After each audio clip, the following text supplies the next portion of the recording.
Hello, this is Dave at AFX Search Licensed Investigators. Part of investigative process sometimes has to do with cyber attacks and hacking and intrusions on corporate networks. And when those events happen, it's more difficult than looking at just a break-in or some kind of physical damage, because when that happens, the person has to be physically located where the damage occurred. Hacking can happen from hundreds, if not thousands of miles away. In many cases, the hacker is in another continent, could be around the world. So how do you discover the source of a cyber attack or hacking?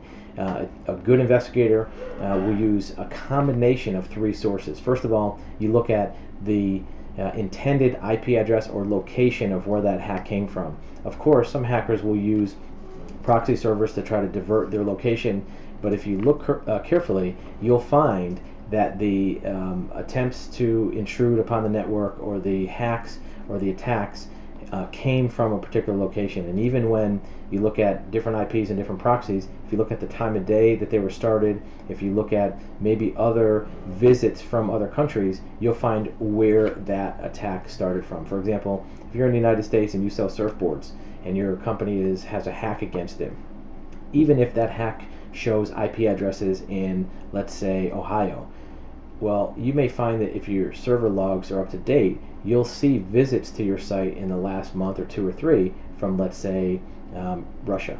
And that might indicate that that's where the hack came from. Or you might see some other activity besides that hacking or cyber attack that came from another state, maybe like Florida. That'll point you in the right direction. By itself, it won't tell you where it came from, but in taken in context with these other two examples, it'll help show that. First of all, you want to look at what data was targeted. Were they looking at corporate data? Was it financial information? Were they targeting personal information of employees or customers? Were they targeting shutting down your site using, let's say, denial of service? You're going to look at what data was targeted or what the intent was of that attack. Now you can mix that in with that location information to see who the hacker might be or the attacker might be. The last thing you look at is coding style. Look at what the code within the hack or virus or cyber attack is. Is it in English language? Is it in a broken English language? Are there notes within that code? What's the format of the code? Is it somebody who's educated? Is it somebody who's not educated? You're going to find a lot of information in that coding style, even if it's a denial of service attack. What's in those packets that are being sent? You mix all that stuff together, get a good idea of where that hack might come from. It's tedious work, it's many man hours worth of work, but in almost every case, a source of that cyber attack or hacking can be located. You're going to match up with dates and times of when that happened. You're going to match it up with other accesses. You may even look at offline information such as phone calls. Look at the phone record. Did somebody call the business and hang up?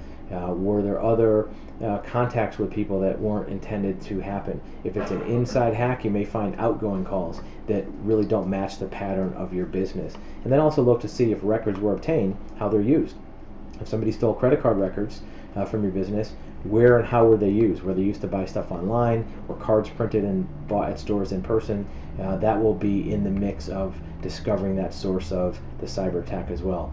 Each activity that a hacker makes results in a record. If they visit a website, if they go through a proxy, if they send an email, each activity makes a record, and those records put together will make that jigsaw puzzle be complete. You connect the events into a big picture, and once you draw that big picture, you'll find out where that hack came from. In many cases, it's an inside influenced job. If somebody knows where the data is, they will be able to access it easier. Sometimes it's not an inside job from an employee. It might be a vendor, it might be a client, it may be somebody close by. If you're a physical location, somebody next door that knows that you have certain information. So a lot of times the reason why a company is targeted is because somebody knows something about that company which is valuable. Customer information, credit cards, who knows what, or even competitor information. So starting with those three sources, the IP/location, what type of data is targeted, and what the coding style is, match with that bigger picture of what the use is and who could be behind it, usually results in pointing in the right direction. And a lot of times, it's not so much getting back what was stolen the first time, it's discovering where the risk assessment is internally and where the threat is internally. If it's an employee, if it's a vendor, if it's a client, you can discover what their motives are and maybe put an end to future targeting and close the doors of future hacking. If you have questions, you can reach us at afxsearch.com. We'd be glad to help you with any security information on corporate networks.